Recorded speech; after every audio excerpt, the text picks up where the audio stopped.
sahabat hidup, salam jumpa. Hari ini kita kedatangan tamu spesial. Sekarang kita ada di mana, Kak Reni? Di Sekolah Santa Ursula BSD. Iya, saya Felicia dan rekan saya Katarina Reni Lestari. Kita sekarang akan bertemu dengan seorang legenda pendidikan. Betul. Namanya Suster Francesco Marianti Osu. Beliau ini usianya sudah luar biasa. Jauh di atas kita. Benar, tapi semangatnya itu loh Kak, Betul. yang harus kita contoh. Betul, makanya kita akan bertemu beliau. Benar. Untuk mengulik-ngulik nih kisah hidup beliau ini. Iya. Baik. Iya, beliau dikenal tegas tapi juga sosok yang penyayang. Ya. Sahabat hidup penasaran, mari kita langsung ngobrol bareng Suster Francesco. Marianti Osu. Selamat pagi. Selamat pagi, Suster. Selamat pagi. Didampingi Ibu Diana. Selamat pagi, Ibu. Oke, gimana Baik, nih? baik, Suster, kan sahabat hidup tuh pengen mengenal Suster lebih dalam. Suster bisa ceritakan gimana masa kecil Suster? Masa kecil saya sebetulnya sangat sederhana ya. Saya tinggal di Banjaran, Tegal. Lalu saya harus sekolah TK di Tegal. Lalu di Tegal, pergi ke Tegal itu pakai dokar. Dokar, Suster? Iya, dokar. Karena dari Banjaran ke Tegal itu kurang lebih setengah jam. Oh, jauh juga, Suster ya? Iya. Ngomong-ngomong sebentar, Suster, saya juga orang Tegal. Oh ya. Iya, tapi numpang lahir. Tetapi saya tahu ketika SD saya pergi ke Cirebon, pindah lagi. Dan saya pergi ke Sending School. Sending itu ya Protestan ya. Lalu saya masuk di situ di kelas 3. Kelas 3 sampai dengan kelas 6. Nah, pada saat itu saya kenal gurunya di situ sangat sayang kepada saya. Jadi saya suka dibawa ke gereja Protestan. Dan saya senang sekali kalau pergi ke gereja itu karena nyanyi, main, apalagi kalau ada pesta, makan, segala ya. Lalu pada suatu hari guru itu tanya, mau dipermandikan atau tidak? Saya mengatakan ya saya tidak tahu apakah saya boleh dipermandikan atau tidak. Jadi saya tanya dulu kepada ibu saya. Ibu saya, di situ saya mendapat pendidikan pilihan. Jadi saya boleh memilih. Saya boleh dipermandikan, tetapi tidak lagi pergi ke gereja. Atau saya pergi ke gereja tanpa permandian. Karena saya lebih suka pergi ke gereja, jadi saya tidak dipermandikan. Pilihan yang sulit ya, Suster? Iya. Jadi itu anak umur kelas 5 saya sudah dihadapkan dengan begitu. Nah, lalu saya masuk dari SD itu pergi ke sekolah negeri kelas 1 negeri di Cirebon. Saya tidak tahu bagaimana, tapi ayah saya mau menyekolahkan saya di Santa Ursula. Lalu karena mau menyekolahkan di Santa Ursula, dia butuh tanda tangan pastor yang mengenal saya. Nah, ya kita tidak mengenal gereja Katolik. Iya. Gereja Katolik memang ada di Cirebon, tapi ya itu kita harus bertemu dengan pastornya dulu. Nah, saya dibawa oleh ayah saya dengan adik saya yang pergi ke Canisius ke pastoran. Di pastoran, pastornya bilang, kalau begitu kamu ikut misa.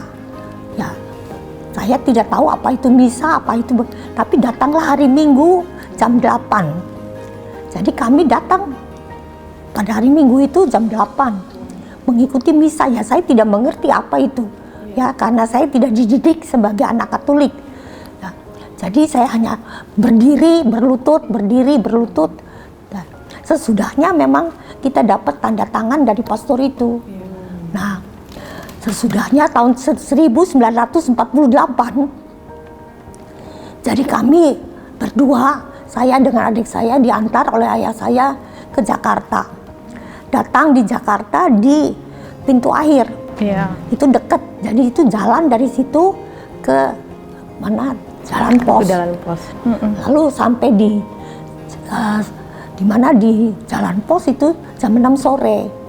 Nah, saya diserahkan kepada seorang suster. Ya saya tidak tahu itu susternya seperti apa. Jadi saya baru melihat bahwa suster itu berpakaiannya seperti itu. Iya. Ya putih segala. Ya, Memakai habit. ya habit.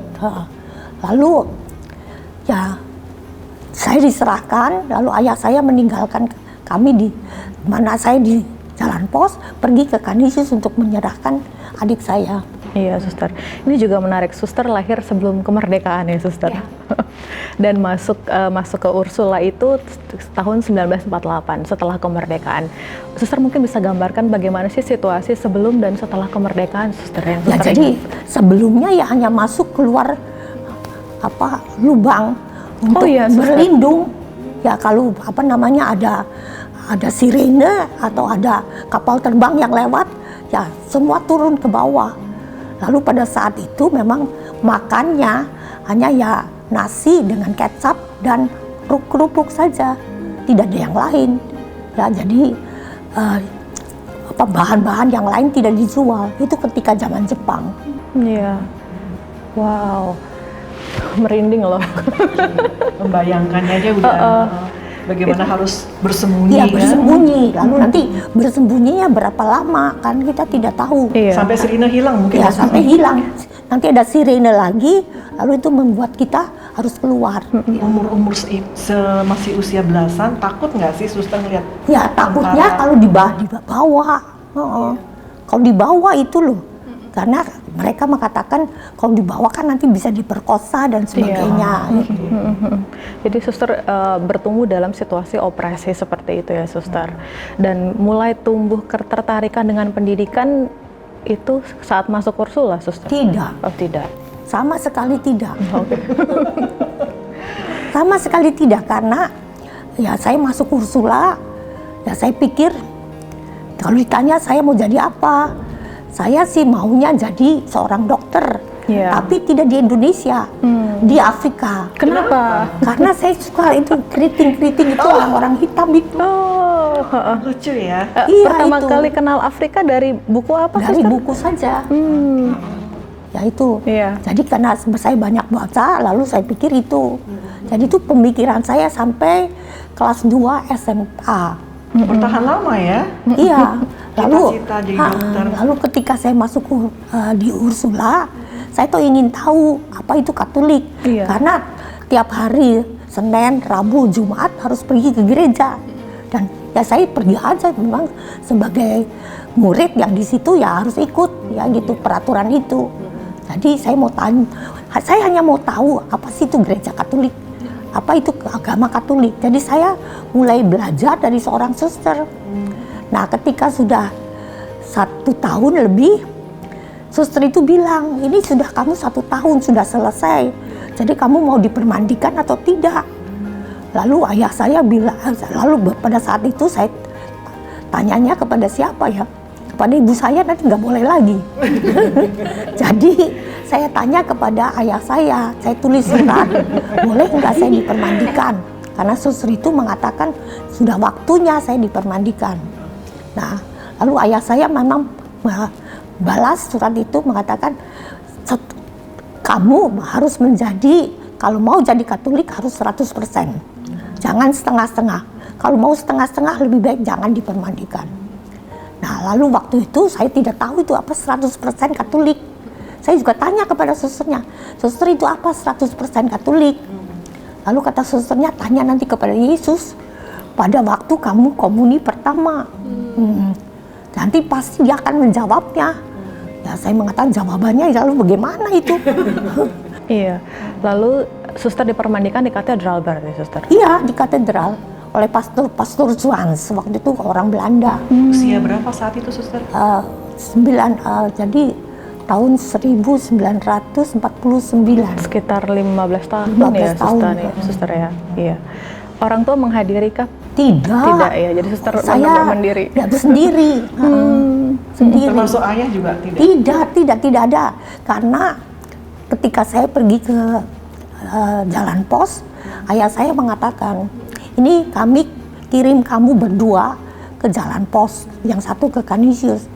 Itu kita harus mengorbankan juga cara hidup kita. Jadi cara hidup mereka biasanya makan daging ya, tiap hari mungkin, ini hanya 1 minggu sekali untuk supaya kita bisa belajar dan sekolah di sana. Saya masih ingat waktu itu bayarnya 100 gulden per bulan. Itu. Kalau dalam rupiah sekarang sekitar Tidak tahu berapa itu. Karena the gulden kan itu. Nah, pada saat itu saya tidak tahu berapa. Gitu. Iya. Lalu terketuk hatinya untuk menjadi seorang biarawati, Suster. Bagaimana Itu prosesnya? ketika di kelas 2 SMA kami diajak retret. Itu retret pertama ya di Sukabumi. Nah, waktu itu bicara mengenai panggilan. Ya saya juga nggak ngerti panggilan apa. Tapi saya tahu bahwa saya seorang murid yang tidak mudah, nakal. Saya nakal sekali. Suster nakal. Seperti apa Suster nakalnya? Bocorin dong. Wah, bocorin. Iya. Itu pernah ya ada guru baru, ya, guru baru laki. Itu tidak pernah berdiri, selalu duduk terus. Lalu saya pikir, mengapa dia duduk terus ya? Kan dia bisa berdiri kalau ngajar. Lalu karena saya di asrama, jadi saya bisa datang pagi. Itu tempat duduknya saya beri lem. Ini beneran, Suster? Terang. Sebandel itu ya dulu. Iya, itu. Dan terus-menerus dipanggil oleh kepala sekolah. Tapi nanti saya bilang, kenapa kamu melakukan itu? Karena guru itu tidak suka berdiri, Suster. Jadi ini kan masa guru duduk terus. Tapi sempat guru itu duduk kena lem. Duduk kena lem, lalu harus pulang. Karena ganti celana. Iya.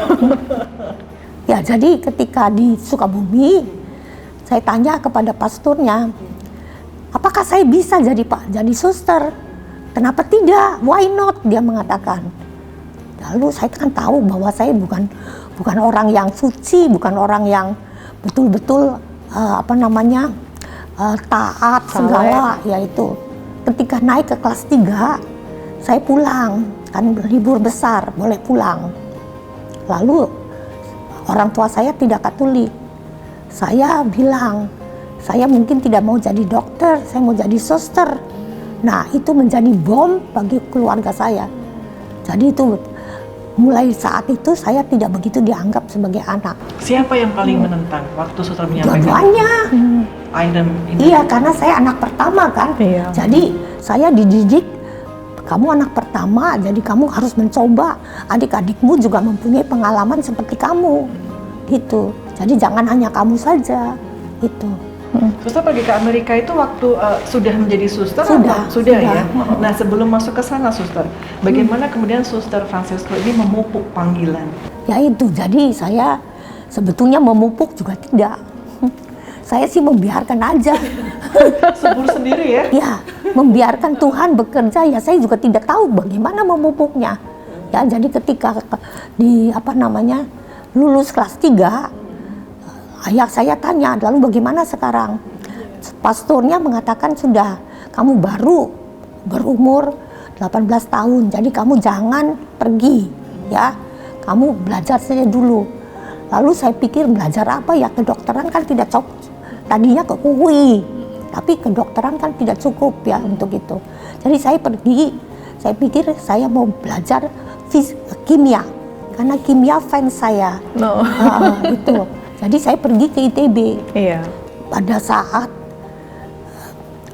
Dies Natalis yang pertama, itu ketika saya menjadi mahasiswa, ya, itu kan ada pesta dansa. Oh ya. Iya. Lalu kalau masih seru ya? iya, pesta dansa, lalu kan kalau pesta dansa tidak bisa datang sendiri, harus dengan laki kan. Iya. Saya kan tidak tahu siapa lakinya. Nah, jadi saya tunggu ada 3 orang yang yang mau pergi dengan saya. Wow. Suster waktu itu ada 3 orang yang sudah Tidak, saya sudah dengar. Tapi ya sudah, kalau 3 yang pertama yang datang itu saya pergi. Yang mana yang cepat ya? Ya, yang cepat. Nah, jadi itu saya pergi ke situ. Nah, di situ ya, lalu saya terusin, saya kenal seorang. Tapi dia itu mahasiswa abadi.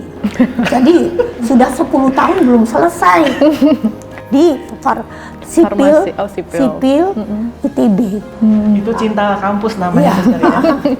Lalu saya hanya bergaul begitu saja ya dengan semuanya, tapi memang dia yang sangat menarik bagi saya. Kenapa suster tuh menarik? Menarik ya, bukan tampilannya, tetapi ya Karakternya. karakternya segala ya. Lalu saya pikir, ya sudahlah, tidak apa-apa. Boleh dikatakan itu cinta pertama suster? Apa? Cinta Cinta pertama pertama, suster. Iya, dan karena sebelumnya saya sih tidak mau ketika saya di SMA. Saya tidak mau berpacaran dengan siapapun juga. Sesudahnya apa yang terjadi, jadi orang tua saya tahu, orang tua dia tahu juga, semuanya udah setujui, ya. Tapi ya apa yang terjadi pada saat saya tingkat doktoral, saya jatuh sakit, paru-paru saya ada lubang di atas. Kok bisa Itu suster? tiba-tiba atau Ya itu jadi pada waktu itu saya sedang membantu sebagai CEO seorang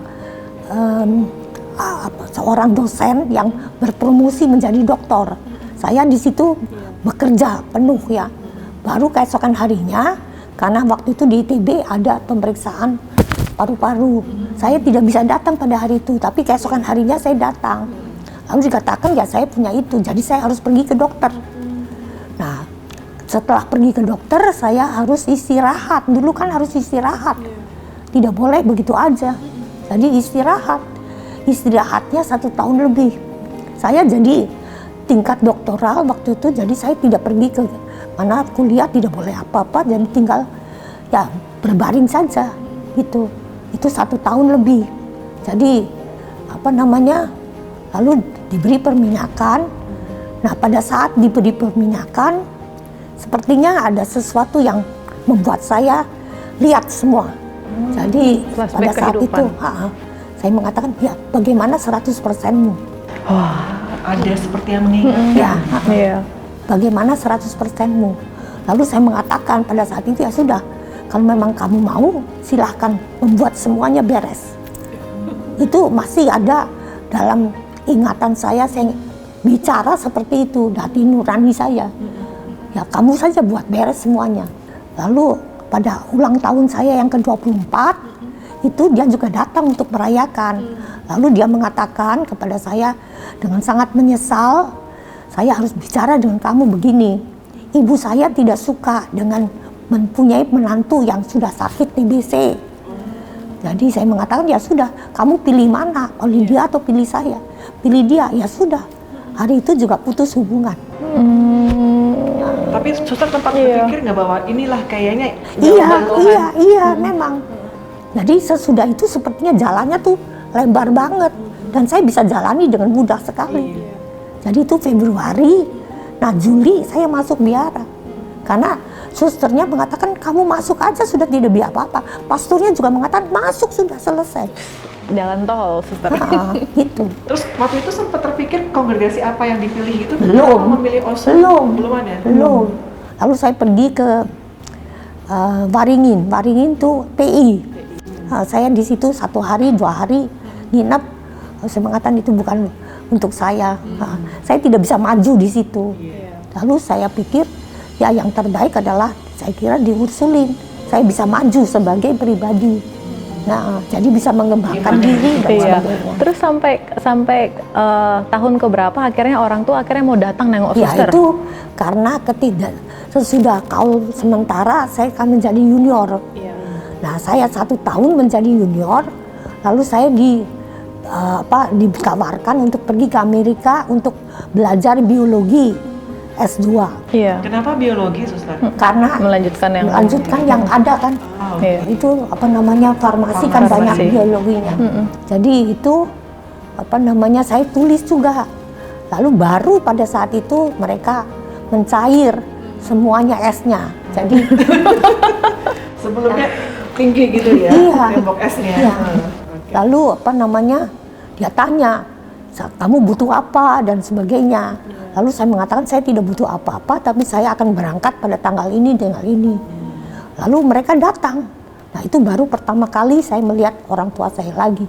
Iya, suster katanya kita dengar-dengar ya Kak, kalau pas di Amerika ketemu Presiden Kennedy. Suster. Karena sebagai foreign student kita diundang untuk ke White House. Ya itu, jadi saya 1 tahun di sana diundang. Ya. Lalu karena saya foreign student satu-satunya dari rumah biara itu, jadi saya sendirian pergi ke situ.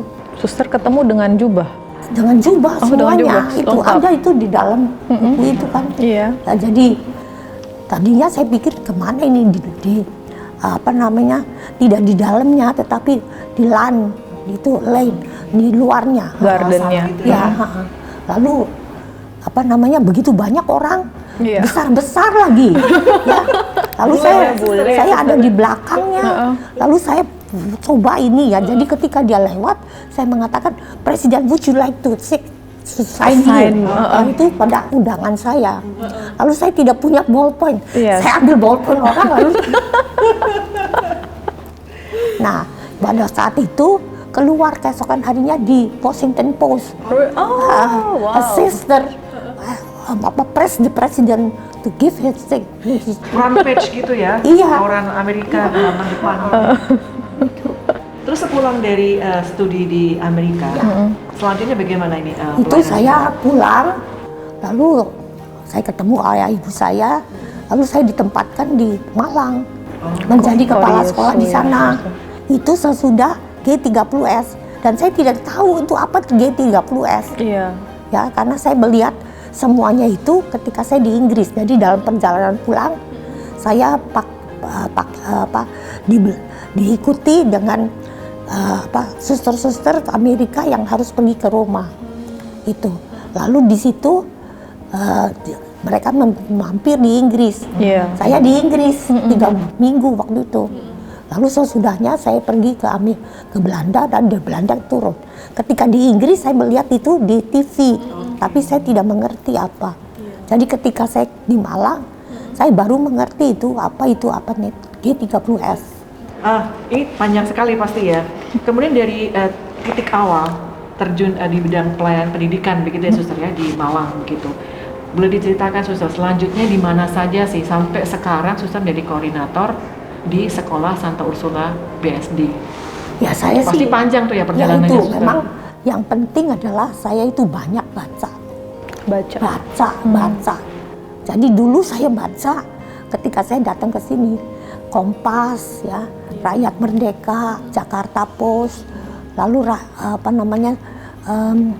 Warta Kota. Jadi saya harus tahu semuanya. Tempo saya bisa dari depan sampai belakang tahu. Gitu. Itu baca banyak, buku-buku juga yang keluar itu saya baca semua. Itu karena baca itu membuat saya wawasannya lebih kuat, lebih luas dan sebagainya. Bagaimana suster menularkan spirit membaca itu ke anak murid, suster? Murid yaitu kita tuh literasi. Jadi saya minta supaya anak yang masuk ke SMP atau SMA itu diberi suatu literasi yang tidak ada di tempat lain, tapi itu nanti harus dijawab dengan baik. Jadi itu literasinya saya ambilnya dari Kompas. Kalau Menarik benar-benar, ya. iya. Suster ini masih ingat betul gitu loh. Benar. Iya kan, berarti masih memorinya sangat kuat Ibu Diana. Kan Tadi kan Bu Diana juga mendampingi, ternyata ingat semua. Iya. Kan berdasarkan penelitian kalau rajin membaca memori kita jadi kuat ya, Iya, suster. itu imajinasinya. Betul, Itu. terasa. Ngomong-ngomong usia suster berapa ini? 90 nanti Februari 17. Iya. Usia segini masih dipercaya untuk jadi Benar. koordinator ya suster sekolah Santa Ursula di BSD. Iya. Itu gimana sih suster? Ya, itu karena kreativitas saya tinggi. Ya, memori saya juga Iya. tinggi. Jadi itu kan membuat saya jadi tidak akan lupa ini gitu loh. Jadi semua saya tulis. Suster kan juga dikenal sebagai seorang legenda pendidikan, terutama di Ursula. Dan di salah satu buku yang suster kasih adalah menuliskan Education is an Art. Itu artinya apa, suster? Maksudnya dari situ? Itu berarti suatu seni ya. Jadi orang tuh tidak bisa mengatakan teori ini. Saya juga tidak bisa mengajarkan kepada guru-guru harus begini. Karena life is changing every time. Itu. Jadi kita harus menyesuaikan dengan apa sih yang terjadi. Nah, itu perlu kesadaran. kesadaran bahwa itu terjadi, jadi kita harus mencari terobosan lain. Jadi itu mencari terobosan itu adalah suatu seni kan. Orang bisa begini, orang bisa begitu, orang bisa dari bawah, bisa dari atas. Iya, suster. Biasa sekali. Dan suster juga menerapkan apa sistem kayak live in ya, retret kepada para murid. Itu inspirasinya dari mana, suster? Itu ketika saya 14 tahun menjadi kepala sekolah, saya minta sabbatical year. Biasanya sabbatical year itu dengan belajar. Tapi saya tidak mau. Saya mau melihat apa sih yang dilakukan oleh sekolah untuk anak muda. Ya, jadi saya ikut live in di Davao dan saya ikut live in juga di tempat yang kumuh itu di Manila. Gitu. Nah, lalu di situ saya bisa belajar banyak. Ya, saya bisa memahami lebih banyak orang-orang kecil ini karena saya melihat sekolah-sekolah kurang memperhatikan orang-orang kecil, yaitu kerakyatan. Yaitu jadi saya lihat itu di mana di truk memang kecil gitu, tapi di Jepang mereka hanya maunya belajar bahasa Inggris. Tapi di situ saya belajar bagaimana saya bisa berbuat sesuatu untuk orang-orang kecil, orang yang lemah, orang yang miskin dan sebagainya.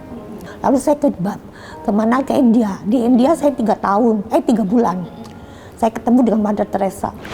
Iya. Really? Sebelum dia pergi ke Oslo untuk menerima hadiah Nobelnya. Gimana rasanya bisa ketemu? Iya, itu jadi saya santai ya. Jadi saya nginepnya tidak di rumahnya dia karena tidak ada dia, tapi di dekat situ, Iya. di biara juga. Dan setiap pagi saya ke situ untuk misa. Dan pada saat itu, hari itu dia mau pergi ke Oslo. Jadi saya tunggu di situ, ketika misa sudah selesai, saya tunggu di luar. Lalu saya ketemu dengan dia. Lalu dia tanya, kok kamu bisa pergi? Begitu saja meninggalkan sekolahmu. Bagaimana itu? Nah, saya mengatakan ada orang yang akan membantu. Iya. Lalu kalau kamu memang mau belajar di sini, belajarlah saja dari suster-suster yang ada, boleh. Jadi saya 1 minggu di Calcutta. Suster jadi membantu orang-orang miskin di Di Calcutta. sana itu di Home for the Dying itu 2 hari. Dan untuk anak-anak piatu 2 hari. Iya. Lalu untuk 2 hari lagi di tempat Home of the Dying itu Yakin piatu itunya. Maka dari itu alumninya tuh yang mau vaksinasi segala itu stunting sekarang dia juga ikut bantu. Sebelum lanjut lagi nih. Dari tadi kan di belakang kita ini ada ini, suster. Gambar 50 tahun. Ini angka apa ya, suster? Ada foto-foto strip di dalamnya. Iya, 50 tahun Suster membiara. hidup membiara. Hidup atau ulang membiara. tahun? Membiara. Membiara. Hidup 50 membiara, tahun hidup suster. membiara. Itu kapan tepatnya? Itu 50 tahun 50 ya. tahun Ini dari- saya sekarang 63. 63 sekarang, berarti 13 tahun yang lalu. Oke. Iya, jadi itu foto-foto yang kami kumpulkan dari mulai suster muda kalau bisa dilihat. Yang muda yang mana, suster? Yang muda itu, Yang di atas itu ada, yang di atas iya, itu yang yang pakai bunga aloha ya. di Hawaii. Lalu suster ada dengan pakaian susternya kan? Iya. Itu juga. Lalu yang lainnya adalah momen-momen bersama dengan kami pada saat kami pergi bersama suster dan momen di sekolah. Mungkin akan lebih menarik kita juga ngobrol sama Iya, Ibu. Sebagai seorang murid dan sekarang guru di sekolah yang Psikolog. psikolog sebagai Psikolog. Saya psikolog. masuk tim yayasan ya, Kita suster bisa ya. konsultasi berarti di Iya. selesai ini. Iya. Ada 3 psikolog di sini yang menjadi Alumni murid dari saya. Jalan Pos. Alumni. Alumni Jalan Pos yang kemudian jadi psikolog di sini. Di sini. Iya. Ibu. Ibu Dina sudah berapa lama jadi psikolog di sini? Saya tahun ke-25 tahun ini. Cukup lama. Lama juga. Pengen dong Ibu sharing bagaimana proses diajar oleh Suster Francesco. Iya, saya kan masuk, saya tahun 84 selesai dari Jalan Pos gitu ya. Jadi saya udah cukup panjang mengenal suster. Iya. Tapi yang sangat melekat adalah kedisiplinan yang beliau ajarkan gitu ya. Lalu suster itu orang yang sangat peduli sekali dengan dan sangat perhatian dengan hal-hal kecil. Kalau tadi dengar Iya. ulang tahun gitu ya, Iya. ulang tahun dari kami itu suster ingat. Gitu. Jadi mendapatkan kartu itu kan hal-hal yang kecil. Lalu suster bahkan juga mengenal keluarga ya suster ya. Saya Suster mengenal keluarga dia. Suster mengenal keluarga saya dari mulai Dan oma bapaknya. saya sampai anak saya, sepupu saya, karena sebagian besar dari kami kan sekolahnya di Ursula. Iya. Tapi kedisiplinan yang suster punya, karena itu yang membuat kemudian ya kami belajar banyak gitu ya tentang apa yang kemudian harus kami lakukan di sini, dan itu semua kami lihat dari suster. Beliau itu selalu punya visi yang kayaknya udah jauh banget gitu. Kita baru sampai suster baru ngomong nih sekarang gitu, kita baru mau coba ngikutin, udah jalan lagi gitu.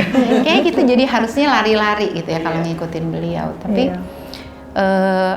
apa ya, semangatnya untuk serviamnya itu ya, melayani itu yang saya lihat kuat dan membuat beliau sangat hidup.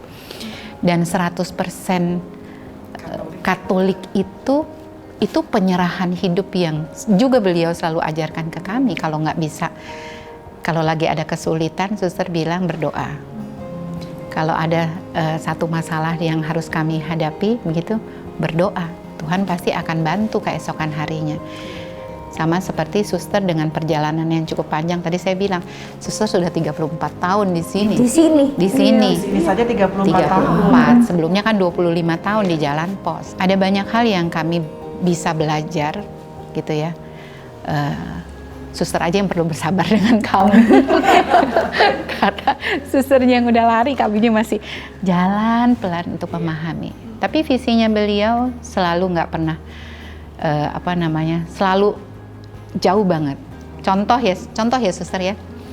Kalau kami baru selesai dengan pergelaran. Jadi kalau misalnya suster, kami baru pergelaran nih. Baru aja selesai. Selesai itu beliau udah punya lagi. Tahun depan tuh kita mau ngapain gitu. Sementara kami juga baru selesai. Lagi menghela nafas. Ditawarkan lagi. Suster udah punya ide lagi, tahun depan mau gini. Waktu kami punya pegelaran Pancasila, suster udah mikirin lagi tahun depan Pancasilanya seperti ini. Gitu. Jadi kalau dibilang tadi suster di antara kepala sekolah yang lain pribumi, suster seorang Chinese, tapi beliau sangat pribumi, 100%-nya Indonesia itu banget. Luar biasa loh, kita nggak berasa nih kita ngobrol suster sudah sejam lebih nih suster. Mungkin ada lagi sebagai penutup semacam suster konklusi, untuk ya. pesan khususnya untuk para perempuan ya. Suster, untuk supaya perempuan itu bisa lebih maju lagi melahirkan kartini-kartini yang baru, dan mungkin Suster Francesco yang baru di kemudian hari. Ya saya pikir ya, kita kan semua harus mengembangkan diri kita semuanya ya. Jadi apakah perempuan ataukah laki, saya kira apa yang kita mampu kita kembangkan. Betul-betul saya kira. Dan perlu kesadaran. Pakai otak kita, pikiran kita, pakai hati kita. Itu belas kasih dan peduli kita ya. Lalu kehendak kita. Kalau memang kita lihat bahwa itu memang penting dan itu harus dibantu, saya akan mencari jalan keluar supaya itu bisa dibantu. Gitu saja itu, saya kira. Luar biasa. Iya, kita harus menyadari. Betul. Dan bersyukur pastinya. Harus itu selalu ya.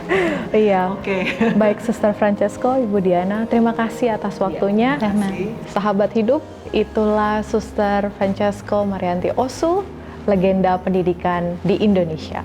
Ya, dan juga kita juga mesti terima kasih Iya. kepada Ibu Diana, seorang psikolog ya, Iya. dari Sekolah Santa Ursula BFD. Pasti kita mesti meneladani apa yang tadi kisah dari Suster Francesco ya, semangatnya luar biasa, selalu membaca untuk menambah pengetahuan kita dan juga mengimani bahwa Tuhan itu ada di setiap hal dan kita perlu bersyukur untuk segala sesuatunya. Betul ya Suster ya? Ya. Baik, kita akan jumpa lagi ya sahabat hidup untuk edisi-edisi selanjutnya. Iya. Suster boleh say hi juga kepada ini kamera di sini ya. Terima kasih. Terima kasih. Terima kasih.